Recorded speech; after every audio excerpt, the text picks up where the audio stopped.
Hello दोस्तों, मैं आपका दोस्त आपका टीचर आदित्य सर। आज हम लोग स्टार्ट करेंगे BHU BCom एंट्रेंस 2019 के पेपर का पार्ट 3। तो आइए स्टार्ट करते हैं हम लोग पार्ट 3। क्वेश्चन नंबर 88 देखिए क्या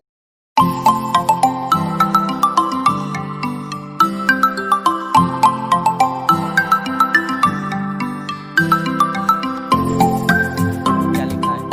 एक एकाधिकारी की मांग वक्र होती है। क्या बोला गया है? एकाधिकारी की मांग वक्र होती है। चार ऑप्शन रीड करिए जरा, और इसमें से आप लोग बताने का पहले मन में सोचिए कि क्या होगा इसका आंसर। ठीक है, तो बताइए इसमें से ऑप्शन कौन सा आप लोग को समझ में आ रहा है। ऑप्शन नंबर 3, नीचे बाएं से दाएं की ओर गिरती हुई। ठीक है। क्वेश्चन नंबर 89, एक बाजार ढांचा जिसमें एक विशेष वस्तु या सेवा का केवल एक क्रेता तथा विक्रेता होता है, तो उसे क्या कहते हैं? तो ऐसे बाजार को हम लोग क्या कहते हैं? द्विपक्षीय एकाधिकार। Option number 1। क्वेश्चन नंबर 90, एक एकाधिकारी फर्म के साम्य के लिए आवश्यक है। तो साम्य के लिए मतलब समझ रहे हैं, जहाँ पे हमारा दोनों इक्वल हो। क्या क्या इक्वल हो? मार्जिनल रिवेन्यू और मार्जिनल कॉस्ट। तो इसका ऑप्शन नंबर 1 हो जाएगा। ठीक है। क्वेश्चन नंबर 91, दीर्घकाल में एक पूर्ण प्रतियोगिता फर्म अर्जित करती है। Normal profit, super profit, loss के तीनों में सभी। तो दीर्घकाल में पूर्ण प्रतियोगिता फर्म जो होती है वो सामान्य लाभ अर्थात नॉर्मल प्रॉफिट अर्जित करती है। क्वेश्चन नंबर 92, मार्शल के अनुसार उपभोक्ता की बचत का आधार है। सीमांत उपयोगिता ह्रास नियम, सम सीमांत उपयोगिता नियम, अनुपातों का नियम, तीनों में से कोई नहीं। तो इसका हो जाएगा ऑप्शन नंबर 1, सीमांत उपयोगिता ह्रास नियम। क्वेश्चन नंबर 93, सीमांत उपयोगिता ह्रास नियम का सर्वप्रथम प्रतिपादन किया था। किसने किया था? ये आपसे पूछा गया, तो ये क्वेश्चन तो आपको पता ही होगा, H गोशेन ने किया था। ये क्वेश्चन कई बार रिपीट हुआ है। ठीक है, तो इसको मार्क कर लीजिएगा 93 वाले को। क्वेश्चन नंबर 94, निम्नलिखित में से वस्तुओं का कौन सा युग्म स्थानापन्न का एक उदाहरण है? पेट्रोल एवं कार, तो ये तो स्थानापन्न नहीं, ये तो पूरक वस्तु है। पेन एवं इंक, ये भी पूरक है। सरसों का तेल एवं नारियल का तेल, हाँ स्थानापन्न वस्तु यही है, ऑप्शन नंबर 3। ठीक है, स्थानापन्न वस्तु का मतलब समझ गए? मतलब क्या है कि जहाँ पे एक वस्तु से काम ना हो तो उसी से मिलता जुलता अर्थात दूसरा वस्तु, जिससे हम दूसरे वस्तु से भी वो काम चला सकते हैं। क्वेश्चन नंबर 95, एक वस्तु के मूल्य तथा मांगी गई मात्रा के मध्य संबंध दर्शाने वाली रेखा चित्र क्या कहलाता है? ऑप्शन पढ़िए। पहला ऑप्शन आपूर्ति वक्र, दूसरा ऑप्शन मांग वक्र, तीसरा ऑप्शन बाजार वक्र, चौथा तीनों में से कोई नहीं। तो इससे हम लोग कहते हैं मांग वक्र, ऑप्शन नंबर 2। नेक्स्ट क्वेश्चन देखिएगा जरा, गिफिन वस्तुओं को कहा जाता है, माने गिफिन वस्तु का दूसरा नाम आपसे पूछा गया है। तो गिफिन वस्तु का दूसरा नाम होता है निकृष्ट वस्तु, इन्फीरियर गुड, ऑप्शन नंबर 3। ठीक है।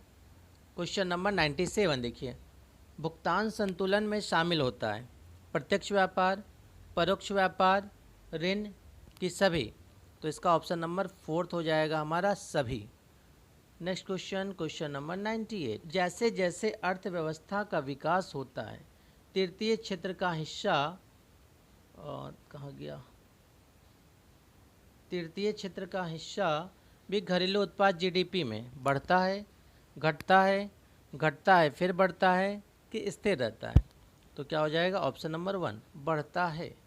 क्वेश्चन नंबर 99 देखिएगा सभी लोग, राष्ट्रीय आय आधारित होती है राज्य के कुल आगम पर, वस्तुओं एवं सेवाओं के उत्पादन पर, राज्य द्वारा अर्जित शुद्ध लाभ तथा किए गए व्यय पर, कि तीनों में से कोई नहीं? तो क्या होगा? ऑप्शन नंबर 2, वस्तुओं एवं सेवाओं के उत्पादन पर। क्वेश्चन नंबर 100, नोट निर्गमन का कौन सा सिद्धांत नोटों के चलन के लिए 100% धात्विक निधि के आवश्यक बताता है? लोच का सिद्धांत, बैंकिंग सिद्धांत, करेंसी सिद्धांत, तीनों में से कोई नहीं। तो कौन सा हो जाएगा? ऑप्शन नंबर 3, करेंसी सिद्धांत। क्वेश्चन नंबर 101, विनियम समानीकरण कोषों का सृजन स्वर्णमान के किस स्वरूप में किया गया था? पहला ऑप्शन स्वर्ण धातुमान, स्वर्ण निधिमान, स्वर्ण समतामान, स्वर्ण विनिमयमान। तो इसका हो जाएगा ऑप्शन नंबर 2 स्वर्ण निधि मान। क्वेश्चन नंबर 102 मुद्रा पूर्ति से आशय करेंसी मुद्रा, किसी समय पर मुद्रा के चलन में कुल स्टॉक, सरकार तथा बैंकों द्वारा रखा गया नगद शेष, चलन में करेंसी नोट। तो क्या हो जाएगा ऑप्शन नंबर 2। क्वेश्चन नंबर 103 देखिए 103 निम्नलिखित में से कौन सा समीकरण पिगू द्वारा दिया गया है। चारों ऑप्शन रीड करिए और इसको बताना है कौन सा है, तो इसका ऑप्शन नंबर 1 है। ठीक है। क्वेश्चन नंबर 104 निम्नलिखित में से कौन सा कारक मुद्रा के चलन वेग को प्रभावित नहीं करता है। मुद्रा की मात्रा, आय का वितरण, उधार की सुविधाएं, कि तीनों में से कोई नहीं। तो हो जाएगा इसका option number 4 none of the above. ठीक है, तीनों में से कोई नहीं। क्वेश्चन नंबर 105 निम्नलिखित में से कौन सा स्वर्ण करेंसी प्रमाप की विशेषता नहीं है। स्वर्ण सिक्के का चलन ये तो है, कागजी मुद्रा का चलन नहीं होता, ये विशेषता नहीं है, क्योंकि कागजी मुद्रा को तो पता ही आप लोगों को कागजी मुद्रा चलता है। ठीक है। क्वेश्चन नंबर 106 देखिए भारत में रजत प्रमाप का परित्याग किया कौन से सन में किया था, ये आपको बताना है। तो ऑप्शन पढ़ लीजिए, इसका जो ऑप्शन हो जाएगा 1893, ऑप्शन नंबर 3। क्वेश्चन नंबर 107 देखिए एक सुदृढ़ मौद्रिक प्रमाप का मुख्य उद्देश्य होता है करेंसी के आंतरिक मूल्यों में स्थायित्व बनाए रखना, करेंसी के बाह्य मूल्य में स्थायित्व बनाए रखना, करेंसी के आंतरिक तथा बाह्य मूल्य में स्थायित्व बनाए रखना, कि तीनों में से कोई नहीं। तो करेंसी का आंतरिक तथा बाह्य मूल्य दोनों में स्थायित्व बनाए रखना, ऑप्शन नंबर 3। क्वेश्चन नंबर 108 क्षेत्रीय ग्रामीण बैंकों की निर्गत पूंजी द्वारा दी गई केंद्र सरकार, राज्य सरकार, प्रायोजक बैंक, कि तीनों में से सभी। तो इसका हो जाएगा तीनों में से सभी, ऑप्शन नंबर 4।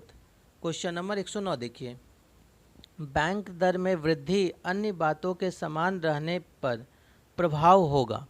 उधार की लागत में कमी, उधार की लागत में वृद्धि, उधार की लागत में न कमी न वृद्धि, तीनों में से कोई नहीं। तो इसका हो जाएगा उधार की लागत में वृद्धि। क्वेश्चन नंबर 110 बैंकों में नगद कोषानुपात में वृद्धि का प्रभाव होगा। मुद्रापूर्ति में कमी, मुद्रापूर्ति में वृद्धि, मुद्रापूर्ति में आनुपातिक वृद्धि, तीनों में से कोई नहीं। तो क्या हो जाएगा ऑप्शन नंबर 1 मुद्रापूर्ति में कमी। क्वेश्चन नंबर 111 निम्नलिखित नोट निर्गमन विधियों में से किसके अंतर्गत भारतीय रिजर्व बैंक नोट निर्गमन करता है। ये क्वेश्चन को भी आप मार्क कर लीजिएगा, कई बार एग्जाम में आया है। न्यूनतम निधि पद्धति, इसके बारे में डिटेल हम आप लोग को बता चुके हैं, तो इसलिए अब इसको डिटेल नहीं करते हैं, नहीं तो लंबा वीडियो बन जाएगा। ठीक है।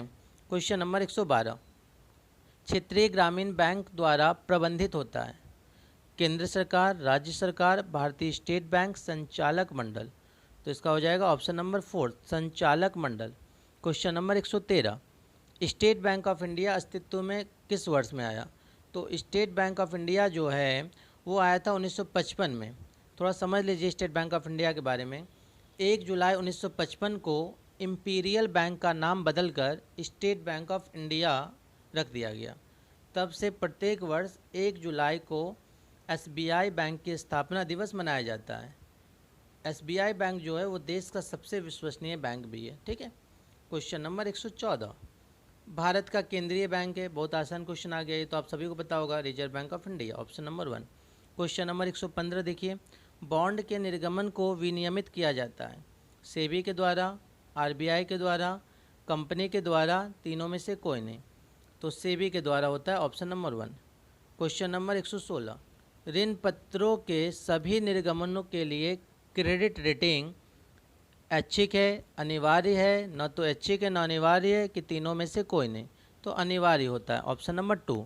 क्वेश्चन नंबर 117 ऋण पत्र स्टॉक होना चाहिए पूर्णदत्त, आंशिक प्रदत्त, पूर्ण एवं आंशिक प्रदत्त दोनों, कि तीनों में से कोई नहीं। तो ये फुल्ली पेड होना चाहिए, ऑप्शन नंबर 1। क्वेश्चन नंबर 118 कौन सा एक बॉन्ड का प्रकार नहीं है। 4 ऑप्शन रीड करिए, इसमें से कौन सा हो जाएगा, ऑप्शन नंबर 2 अशोधनीय बॉन्ड। क्वेश्चन नंबर 119 देखिए भारत में कॉमर्शियल पेपर को प्रस्तावित किस वर्ष किया गया। ऑप्शन है 1989 में, 1990 में, 1991, 1994। तो कब किया गया था, ऑप्शन नंबर 2 1990 में। क्वेश्चन नंबर 120 कॉमर्शियल पेपर निर्गमित किया जाता है कंपनी द्वारा, वाणिज्यिक बैंकों द्वारा, भारतीय रिजर्व बैंक द्वारा, तीनों में से सभी के द्वारा। तो कॉमर्शियल पेपर जो होता है वो कंपनी के द्वारा इशू किया जाता है, ऑप्शन नंबर 1। क्वेश्चन नंबर 121 देखिए, जमा प्रमाण पत्र को अभिदत्त कर सकते हैं व्यक्ति द्वारा, ट्रस्ट द्वारा, अप्रवासी भारतीय द्वारा, तीनों में सभी। तो इसका हो जाएगा ऑप्शन नंबर 4, तीनों में सभी। क्वेश्चन नंबर 122, जमा प्रमाण पत्र है, 4 ऑप्शन देखिए क्या क्या लिखा है। पूर्णतया सुरक्षित, आंशिक सुरक्षित, असुरक्षित, तीनों में से कोई नहीं। तो ये असुरक्षित होता है, option number 3। Question number 123, treasury bill प्रस्तुत करता है अल्पकालीन उधार वाणिज्यिक बैंकों का, कंपनी का, केंद्र सरकार का, कि तीनों में से कोई नहीं। तो इसका ऑप्शन नंबर 3 हो जाएगा, केंद्र सरकार का। क्वेश्चन नंबर 124 देखिए, ट्रेजरी बिल केंद्र सरकार की ओर से निर्गमित किए जाते हैं वाणिज्यिक बैंकों द्वारा, कंपनी द्वारा, भारतीय रिजर्व बैंक द्वारा, भारतीय जीवन बीमा निगम द्वारा। तो ऑप्शन नंबर 3, भारतीय रिजर्व बैंक द्वारा। क्वेश्चन नंबर 125, प्राथमिक बाजार से प्रतिभूतियां संबंधित होती हैं अंश पत्रों का नवनिर्गमन, ऋण पत्रों का नवनिर्गमन, बॉन्ड्स का नवनिर्गमन, तीनों में सभी। तो हो जाएगा तीनों में सभी, ऑप्शन नंबर 4। क्वेश्चन नंबर 126, प्रतिभूतियों के सूचीकरण का उद्देश्य प्रदान करना है तरलता को, विक्रेता को, निवेशक सुरक्षा को, कि तीनों में सभी।